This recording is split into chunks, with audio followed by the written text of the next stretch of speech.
dusmareeb oo hadda la ii doortay aan rabaa inaan misaal ahaan ku sheego anigu horta sida hadda ka hor dhowtaan ka hadlay ama dadku og yahay waa markii saddexaad oo aan meeshaan ku magacawnaanayo markii hore waxa aniga kamid ahaa mujaahidiintii ahlus sunnah wal jamaa oo khawaarijta halkaan 14 sano ka hor oo dagaalku ku dhaxmaray deegaankan iyo gurcaal iyo deegaanada ku hareeraysan raggaasaan kamid ahaa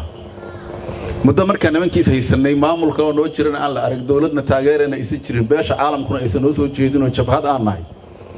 ayaa waxa la yiri war horta maamul sameeyno degmada ayaa gudoomiye nooga noqdo afartan habeena waxaan raadinaynay qofkii gudoomiye degmada nooga noqon lahaay annaga waxaan dhow walba wuxuu aan safkan ku jirahay hore u bixi maayo ilaa nimanka la dirirayna magaalada nugula jiraan halkaan ay joogaan galabtii waa soo caraabayaan subaxina waa soo kalahaaya maalinkaas ciddii gudoomiye noo noqon lahayd oo deegaankan hor u fadhiisa lahayd waa la waayay madaxweyne iyo wasiir iyo xildhibaan iyo agaasime iyo qof kale qof xil haydo ama raadiyay maalinkaas lama arag dhibaato jirto ilaahay waa igu guulay hawshaas anaa u soo bareeray anoo waliba maqana saaxiibaday ugu magacaabeen kadibna saasaan ku aqbalay ayadoo runtii dib badan oo jiray 4 sano asaas ku soo moodnay kabacdi fatro kale oo aan banaanka ku maqnaa oo laga warqabo ayaa u dhaxaysay markii labaad waxay ahayd dad siyaasiyiin iyo ganacsatada deegaanka ka soo horjeeday ayaa madaxweynaha dawladda Galmudug Axmed Cabdi Kaariyo oo halkaan uu runtii mahadnaqayo inuu xilkaas ii igmaday iyo aqoonta isagu ilahay ayaa waxa uu ku qancay madaxweynuhu inuu xilkaas ii magacaabo maadaama nin deegaanka ka soo jeeday xilli adag oo dagaal jiray dadkan soo waday aan ahaa dadkana kala yaqaan muddan haddana madaxweynaha hadii intii dawladda Galmudug ay jirtay aan sidaa kula soo shaqeynay markii saddexaad dawladnimadii waa kortay gudoomiyii markii hore la igu baryaayay oo aan anigu soo bareeri waayay waa la igu la dhigay waxa ka dhacday si dirqis hadeer inta golaha deegaan la keenay oo doorasho la galay anoo yaabsan oo talan ugu dhacday ragii intii garab siinayso dhan ina hadda gudoomiyihiisa ku soo helay taas waxay daliil u tahay meesha dawladnimadu marayso iyo dadkii inay dawladnimo rabaan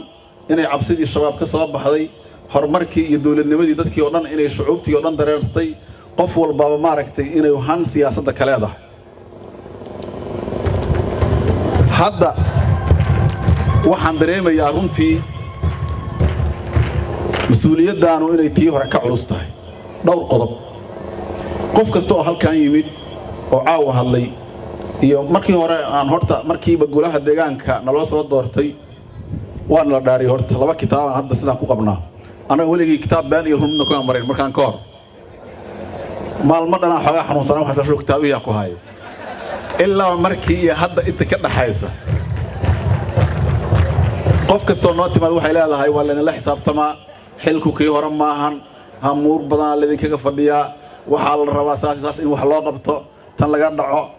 waxa ugu dambeysay caaw arkaysaan qora halkaan timaada haday tahay oday dhaqan haday tahay siyaasi hadlay hadii ay tahay kooxda fanaaniinta hadii ay tahay culamaa u diin cid walba huba waxay lahayd hawshii horama waxaan dareemaynaa runtii aad iyo aad culays saa'id ah inuu jiro ilaahay waxaan ka baryaynaa inuu ilaahay noo fududeeyo adinkana waxaan idinka baryaynaa inaad noogu duceysaan hawshaas inaan amaam Allaahina kula ceeboobin bini aadanka hortiisa aan kula ceeboobin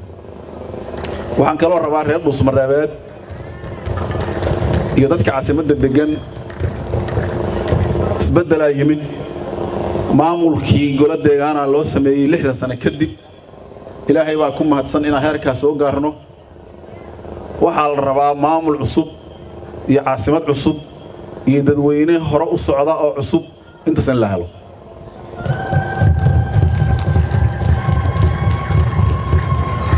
anigu saacada laga bilaabo halkan aan joogo Cabdiraxmaan geed qoro cusub aan noqonaa dadweynahana waxa laga rabaa dadweyne cusub reer Dhuusmareeb inaan noqotaan caasimadan waxay rabtaa sida qof walba ka hadlaayo in wadooyin loo sameeyo in leerkeeda la hagaajiyo wadooyinka hadda halaysan la hagaajiyo aeroboorkeeda la hagaajiyo wax walba oo dhan caasimad u qalanta caasimadaha casriga ah caasimadan in laga dhigo 33 xubnood aniga aan kamid ahay kaliya ma qaadi karno madaxweynaha iyo dawladda wasiiradooda iyo baarlamaanka kaliya ma qaadi karaan waxaan u baahanahay iskaashi dhab ah in la keeno dadku marka hore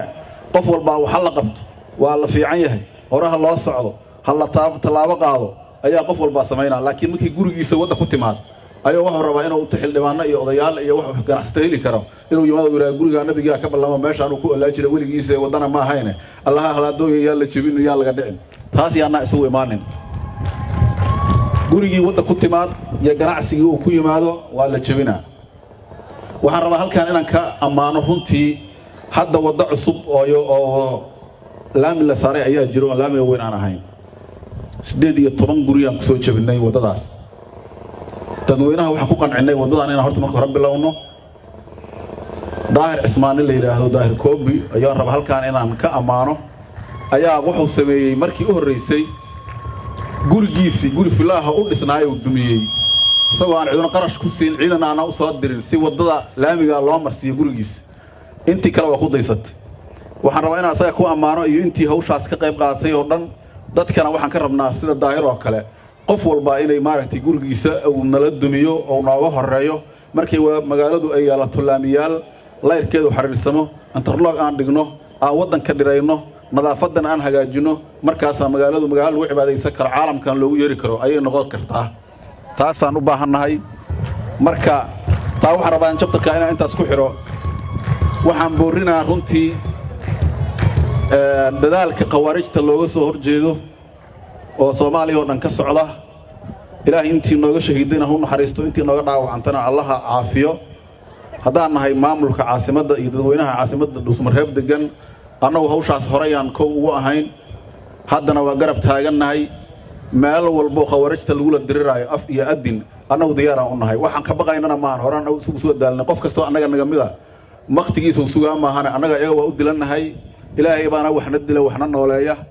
dawladnimona kama sokayso kama xagayso inaan wadankanaga ka nadiifino afkaarta dulliga ah oo beenta oo diinta islaamka loogu soo gambaday dadkanaga iyo ilmahanagiina lagu barakiciyo saqiiradiina lagu laayay fikrigaas diinta islaamka in laga xoreeyo dalkanaga aan looga xoreeyo wax ka horeeyo jiritaan uma jiraan taasna ilaahay subxaanahu wa ta'aala ku mahansan inay maanta Soomaaliya oo dhan oo madaxweynuhu qaranka ugu horeeyo inay arintaas fahamtay iyo shucuubtii oo dhan marka aad iyo aad u mahadsantihiin waxaan rabaa inaan halkaan runtii